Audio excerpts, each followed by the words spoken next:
60 సంవత్సరాల వయసుకు పైబడిన పోసాని కృష్ణమురళికి ఆల్రెడీ ఒకసారి గుండె ఆపరేషన్ చేశారు. అతనికి భుజం నొప్పి, ఇతర ఆరోగ్య సమస్యలు కూడా ఉంటాయి. సహజంగా 60 సంవత్సరాలకు పైబడిన వ్యక్తులకి ఆరోగ్య సమస్యలు ఉండటం అనేది ప్రత్యేకమైన విషయం ఏం కాదు. అందరికీ సహజమే. అలాంటిది అతను గుండె నొప్పిగా ఉంది, కడుపు నొప్పిగా ఉందన్నప్పుడు రాజంపేట హాస్పిటల్‌కి తీసుకెళ్లారు.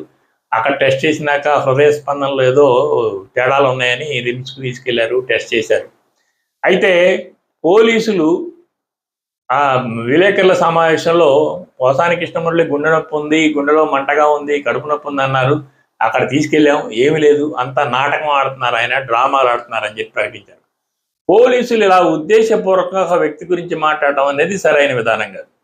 పోలీసులు అతను నొప్పిగా ఉందన్నాడు, తీసుకెళ్ళాం, అదే అక్కడ అలాంటిది ఏం లేదని చెప్పొచ్చు.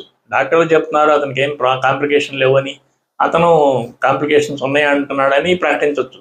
పోలీసులకు ఉద్దేశపూర్వకంగా ఒక నేరస్తుడివి లేదా ఒక ముద్దాయి తీసుకెళ్లిన వ్యక్తికి సంబంధించి ఒక ఉద్దేశపూర్వకమైన వ్యాఖ్యానం చేస్తున్నారంటే వాళ్ళకు ముందునే అతన్ని ఎలాగోలా నేరంలో ఇరికించాలనే ఉద్దేశం ఉన్నట్టుగా మనకు అనిపిస్తుంది. ప్రభుత్వం అతని పట్ల ఒక ద్వేషంతో అతను తీసుకెళ్లి అరెస్ట్ చేయొచ్చు. కానీ ప్రభుత్వం చేసిన పనిని చెప్పిన ఆదేశాలని పోలీసులు పాటించుండొచ్చు. కానీ పోలీసులు అనేది న్యూట్రల్గా ఉండాలి. వాళ్ళ యొక్క డ్యూటీ ఏంటి? ఒక ముద్దాయిని తీసుకెళ్ళి వాళ్ళకి దానికి సంబంధించిన ఆధారాలు సేకరించి అవి కోర్టుకు పెట్టి అవి నిరూపించే ప్రయత్నం చేయటమే వాళ్ళ బాధ్యత తప్ప, ఒక ముద్దాయిని ఆల్రెడీ నేరస్తుడిగా వీళ్ళే ముద్రేయటం, అతను నేరస్తుడు, నాటకాలు ఆడుతున్నాడు అని చెప్పడం అనేది సరైన విధానం కాదు. ఇలా పోలీసులు ఉద్దేశపూర్వకంగా అంటున్నారంటే ప్రభుత్వం కక్షపూరితంగా వ్యవహరించి మాత్రమే ఈ కేసు పెట్టిందని చెప్పి అర్థం చేసుకోవాలి. ఇదే పోలీసులు రేపు ప్రభుత్వాలు మారినప్పుడు ఆ ప్రభుత్వాలకు తొత్తులుగా మారి ఇప్పుడు ఏదైతే ఇబ్బంది పెడుతున్నారో అదే నాయకులను అరెస్ట్ చేసి అదే విధంగా వ్యవహరిస్తుంటారు. పోలీసులు ఎప్పుడు ఇట్లా ప్రభుత్వం చేతిలో పూర్తి కీలుబొమ్మలుగా మారడం అనేది సరైన పద్ధతి కాదు.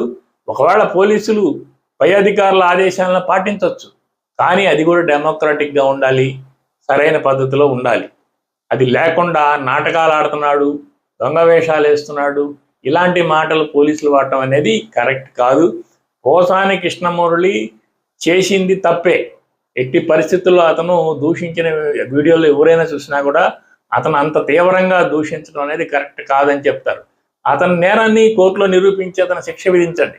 అంతేగాని అతని మీద ముందుగానే పోలీసులు జడ్జిమెంట్ ఇవ్వడానికి పోలీసులకి ఏం అర్హత ఉంది? ఇది ఎంత మాత్రం సరైన విధానం కాదు.